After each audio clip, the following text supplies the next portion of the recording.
দর্শক, রাজধানীর কাপ্তান বাজারে দেখা গেছে কিছুটা ভিন্ন চিত্রও। সেখানে এ সপ্তাহে নিত্য পণ্যের দাম নিয়ে চরম অসন্তোষ ক্রেতা সাধারণের। রাজধানীর কাপ্তান বাজার থেকে বিস্তারিত জানাচ্ছেন সহকর্মী শফিক আহমদ।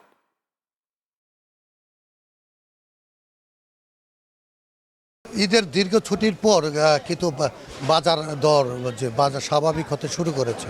তবে বিক্রেতারা বলেছেন যে ক্রেতা সাধারণের উপস্থিতি কিন্তু কম। ঈদের ছুটিতে কিন্তু তারা বাড়িতে চলে গেছেন, যেই কারণে বাজারে কিন্তু ক্রেতার বেশ অভাব। তবে বাজারের যে বাজার দর গত সপ্তাহের যে বাজার দরের ঊর্ধ্বগতি ছিল, তার তুলনায় এই সপ্তাহের বাজার দর কিন্তু ঠিক সেরকমই আছে। অর্থাৎ বাজারে স্বস্তি বলতে তেমন কোনো খবর আসলে এই মুহূর্তে আমার কাছে নেই। যদি আমি একটু এই মুহূর্তে ঘুরে দেখাই, আমরা এখন আছি রাজধানীর ঠিক কাপ্তান বাজার, যেটি রাজধানীর পুরান ঢাকার সবচেয়ে বড় আড়ত। টমেটো, গাজর, পটল, করলা, শিম, ফুলকপি, শীতের শাক, লেবু, যেমন শীতের শাকসবজি এখনও বাজারে পাওয়া যাচ্ছে, কাঁচামরিচ।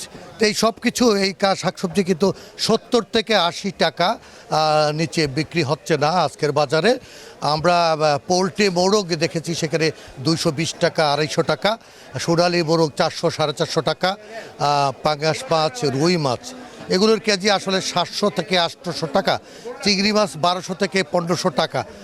তো সার্বিক দিক নিয়ে আমরা ক্রেতা এবং বিক্রেতাদের সাথে কথা বলেছি।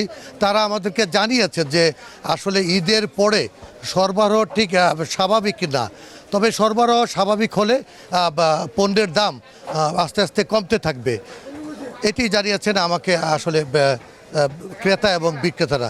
এ ছিল রাজধানী কাপ্তান বাজার থেকে এ সপ্তাহের বাজার দরের আমার কাছে সর্বশেষ।